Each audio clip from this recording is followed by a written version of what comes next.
Salve, gente boa! E aí, tudo bem? Seja bem-vindo, seja muito bem-vindo aí ao canal. Nesse vídeo falaremos a respeito do seguinte: quem guarda hoje, receberá mais. Vamos pensar sobre isso? Então vem comigo até o final.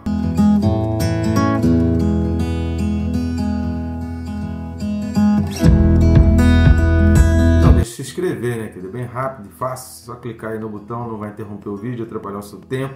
Aproveita e já clica no sininho para que você receba as notificações. Não tem notificação toda hora, então você pode ficar tranquilo que não vai ficar te perturbando aí com notificação. Mas todos os dias às 6 da manhã a gente está aqui com um vídeo na sequência para explicar a palavra de Deus. Curta, comente, compartilhe. Fazendo assim, querido, você está ajudando a gente a alavancar o canal, indicando para o YouTube que esse vídeo, que esses vídeos, porque esse canal tem importância e relevância, e assim o próprio YouTube, de uma maneira orgânica, vai mostrando o vídeo para mais pessoas, tá certo? Então conto contigo, muito obrigado você que já vem fazendo isso. Texto desse vídeo, Apocalipse 3, do 7 ao 13. Carta de Jesus Cristo à igreja em Filadélfia, registrada em Apocalipse 3, do 7 ao 13, que diz assim: Ao anjo da igreja em Filadélfia escreve: Estas coisas diz o santo, o verdadeiro, aquele que tem a chave de Davi, que abre e ninguém fechará, e que fecha e ninguém abrirá. Conheço as tuas obras, eis que tenho posto diante de ti uma porta aberta, a qual ninguém pode fechar. Que tens pouca força, entretanto guardaste a minha palavra, e não negaste o meu nome. Eis farei que alguns dos que são da sinagoga de Satanás, desses que a si mesmo se declaram judeus e não são, mas mentem, eis que os farei vir e prostrar-se aos teus pés, e conhecer que eu te amei. Porque guardaste a palavra da minha perseverança, também eu guardarei da hora da provação que há de vir sobre o mundo inteiro, para experimentar os que habitam sobre a terra. Venho sem demora, conserva o que tens, para que ninguém tome a tua coroa. Ao vencedor, faloei coluna do santuário do meu Deus, e daí jamais sairá. Gravarei também sobre ele o nome do meu Deus, o nome da cidade do meu Deus, a nova Jerusalém, que desce do céu, vinda da parte do meu Deus, e o meu novo nome. Quem tem ouvidos, ouça o que o Espírito diz às igrejas. Novamente, expressão, o Espírito diz às igrejas, que a gente já comentou sobre isso em vídeos anteriores. A carta à igreja em Filadélfia é uma carta em que, para quem Jesus não faz críticas. A gente não vê críticas diretamente para a igreja, embora a gente vai ressaltar aí no próximo vídeo questão aí de alguns que haviam ali naquela região. Mas a carta mesmo para a igreja é uma carta de vários elogios. A gente vai destacar aqui 5 aspectos, a gente vai comentar rapidamente a respeito desses 5 aspectos aí. Esse vídeo se dedica aos elogios. Querido, não perca o 4º vídeo referente a Filadélfia, que é sobre os detalhes, que tem uns detalhes extremamente importantes aí a respeito da chave de Davi, a respeito da situação, da localização geográfica de Filadélfia, que a gente vai entrar um pouco mais profundo com relação a isso. Por hora, nesse vídeo que a gente vai comentar, que é o seguinte: Filadélfia ficava abaixo do Monte Timolo, então ela fica, né, num platô de uma região, em cima exatamente de uma fenda. Filadélfia sofreu muito com terremotos.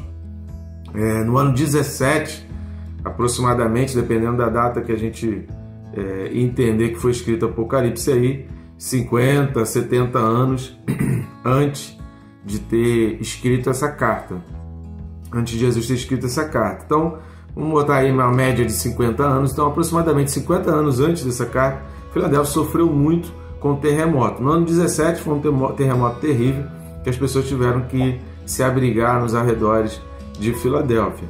Mas durante 20 anos, a cidade de Filadélfia ali, ela sofreu com muitos terremotos, que depois deu uma parada. Mas o certo é que as pessoas ali tinham em mente essa iminência, né? Já que não havia institutos de previsão, institutos para fazer cálculos, essas coisas todas, né? Tecnologia, satélite, tinha nada disso. Então eles ficavam sempre na iminência de um novo terremoto. Quais os elogios que Jesus faz aqui para essa igreja? O versículo 8 vai falar assim: olha, conheço as tuas obras. E aí eis que tem posto diante de ti uma porta aberta, a qual ninguém pode fechar. Que tens pouca força, entretanto guardaste a minha palavra e não negaste o meu nome. Então, Jesus ele vai dizer que ele conhece as obras. E aí você fica aquela pergunta, mas então Deus está dizendo que é importante as obras. Sim, Deus, na palavra dele, ele nunca está dizendo aqui que as obras não são importantes. A questão é a gente fazer as coisas por um motivo que a gente crê, que a gente não pode inverter, achar que fazendo um dia a gente vai crer, ou achar que só fazer sem crer e a gente não consegue fazer 100% do tempo, então a gente acaba fazendo algumas coisas como se fossem obras de caridade e a nossa fé realmente, aquilo no dia a dia, a gente acaba se mostrando completamente avesso às instruções de Deus. O que ele está falando aqui? Eu conheço as tuas obras, mas qual a importância das obras do povo em Filadélfia? A importância é porque guarda a palavra e não nega o nome. Será que a gente realmente tem a palavra guardada? Será que a palavra realmente de Deus ela está guardada no nosso coração a ponto da gente não negar o nome? E o que significa exatamente negar o nome de Cristo? A gente tem registrado entre os discípulos Judas, que negou o nome de Cristo, só que Judas não exatamente negou o nome de Cristo. Judas traiu Jesus e vendeu Jesus para ser entregue, e aí ele sofreu quando ele começou a ver o sofrimento todo que estavam causando, porque exatamente como muitas pessoas não estão enxergando hoje, estão vendo pontos isolados, estão confiando em determinadas pessoas e não estão vendo que há todo um sistema de ódio voltado contra os cristãos. Então tem muita gente votando aí em determinados tipos de pessoas que fizeram promessinhas, considerando que são aspectos isolados. A pessoa está vendo uma pecinha apenas de um quebra-cabeça, ela não está vendo o quebra-cabeça como um todo. E aí definem a gente como se a gente fosse ista, né? São vários istas que os cristãos são chamados, e um deles relacionados a uma determinada pessoa. Então o cristão é taxado de ista com o nome de uma pessoa. Isso é óbvio que uma pessoa que fala um negócio desse, ela não está conseguindo enxergar o tabuleiro inteiro e o jogo inteiro do quebra-cabeça. Ela só está vendo uma pecinha e ela está se baseando no quebra-cabeça por aquela pecinha. Quando você monta o quebra-cabeça, você vê que a paisagem, né, que o desenho descrito aí naquele quebra-cabeça é completamente diferente do que aquilo que você presumiu olhando a pecinha ali. Então, negar o nome de Jesus Cristo envolve uma série de outras coisas, envolve uma série de procedimentos, envolve entender o princípio da família, envolve entender os princípios de Deus de honestidade, fidelidade, lealdade, envolve entender os 10 mandamentos, né, de ter separado realmente o teu tempo para o Senhor, fazer o teu TSD, a leitura bíblica, o teu estudo da palavra, ter a tua dedicação a aprender a palavra, né? Você pega uma pessoa que é apaixonado por cinema, ele está sempre lendo coisas de cinema, sempre assistindo filmes, não perde os melhores filmes e principais filmes quando estreiam. Então uma pessoa que é apaixonada por Cristo, como uma pessoa vai dizer que é apaixonada por Cristo se ela não lê a palavra, se ela não busca a palavra, se ela não tem contato com a palavra, se ela não procura entender a palavra, se ela não procura aplicar a palavra? Então a gente tem que ser condizente e coerente. Então negar o nome de Jesus Cristo vai envolver várias situações, área sexual, área profissional, área financeira, vai envolver vários aspectos da nossa vida em que a todo momento a gente é confrontado para a gente negar ao nome de Cristo, que a gente vai falar um pouco mais lá na frente. Então a obra está relacionada ao que crê, está relacionado ao que está guardado, está relacionado ao nome de Jesus Cristo que a pessoa tem guardado ali. Tens pouca força. Olha aí, porque diante de tantas acusações, diante de tantas coisas que aquela igreja ali estava sofrendo no meio ali, como em outros lugares aqui das cartas que a gente viu aqui em Apocalipse também, havia a forte perseguição, e Filadélfia também estava dentro do Império Romano, e os judeus ali também tinham o privilégio, né, tinham a primazia de ficar dispensados do culto ao imperador. Então, toda essa perseguição, essa pressão sobre os cristãos, o que a gente percebe é que o povo de Filadélfia estava se achando impotente diante dessa pressão, estava se achando fraco, e a palavra de Jesus Cristo foi: olha, se você está guardando a minha palavra, você é forte. Se você está mantendo o meu nome, você é forte. Porque o nome de Jesus, ele está aqui nessa linha, e a gente vai ver no terceiro vídeo sobre as recompensas, exatamente essa questão do nome de Jesus, como Jesus está enaltecendo e gira em torno dessa carta de Filadélfia a questão do nome de Jesus. Então, como que o nome de Jesus tem importância para você? Como que você mostra que o nome de Jesus tem importância para você no dia a dia? Quem guarda o nome de Jesus vai receber recompensas maiores. Ainda que guardar o nome de Jesus implique em muitas lutas das quais você pense assim, talvez o que estivesse passando na mente do povo de Filadélfia é o que a gente vê lá no Salmo 37. Os ímpios estão prosperando, o iníquo está prosperando, mas aquele que não teme a Deus, que é contra Deus, que acha que todo cristão precisa ser extirpado da face da terra, né? Como foi pronunciado aí recentemente por um grande líder, um grande presidente, né? Que não é líder, mas ele foi colocado ali, né?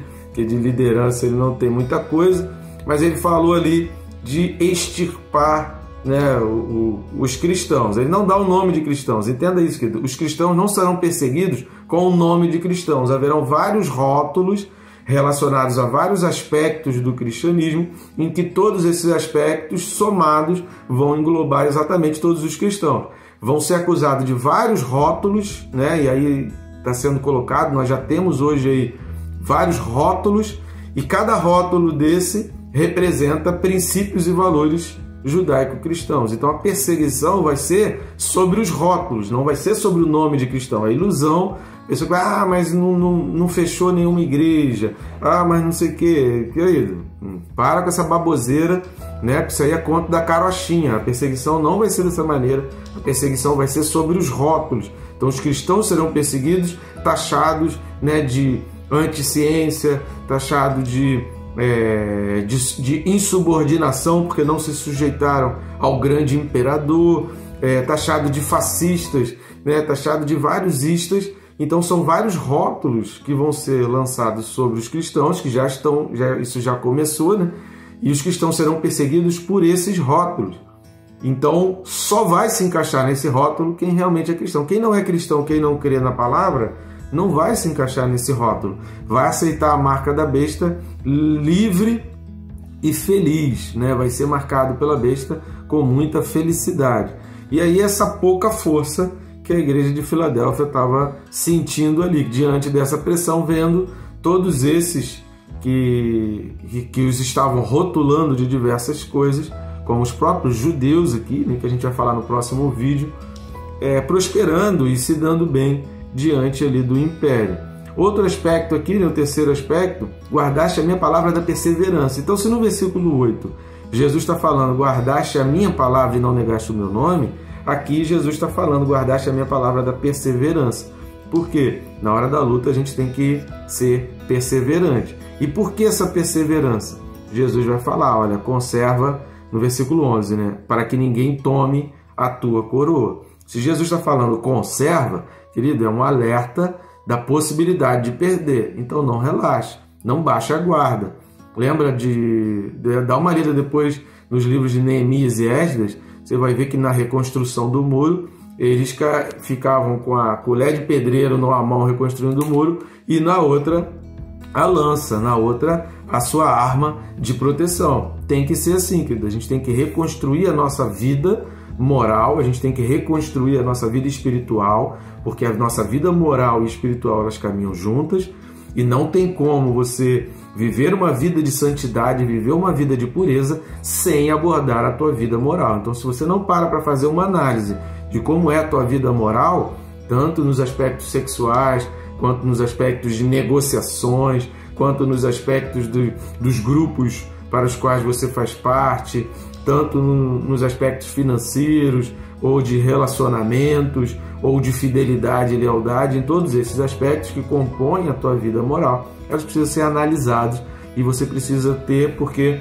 a Bíblia ela traz leis morais que são eternas. As leis morais bíblicas, elas fazem parte do dia a dia e o cristão ele está inserido dentro desse contexto, dessas ordenanças das leis morais. Então pesquise aí sobre leis morais na Bíblia, você vai achar bastante material legal para ler, bastante material importante. Se tiver alguma dúvida, você pode deixar aí nos comentários que a gente te ajuda e te orienta, que determinados autores realmente não vale a pena você estudar, porque vai confundir mais do que ajudar.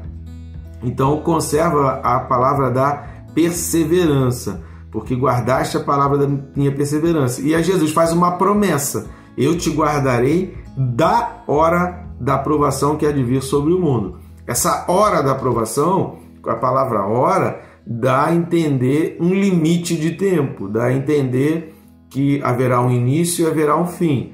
Então, primeira coisa, a palavra hora está falando de um intervalo de tempo em que vai começar e que tem hora para acabar. E essa hora é a hora de quê? É a hora da provação. A palavra, a expressão da preposição aí antes da hora é diferente da preposição aí em provação, né? No grego a gente pode observar essas diferenças. No português é tudo dá, aí fica complicado. Que há de vir sobre o mundo inteiro para experimentar os que habitam sobre a terra. O mundo inteiro para experimentar os que habitam sobre a terra, a gente entende que aqui não são os cristãos. Para experimentar os que habitam sobre a terra, que não creem, que não aceitam. Por quê? Está fazendo a diferenciação entre aqueles que conservam a palavra.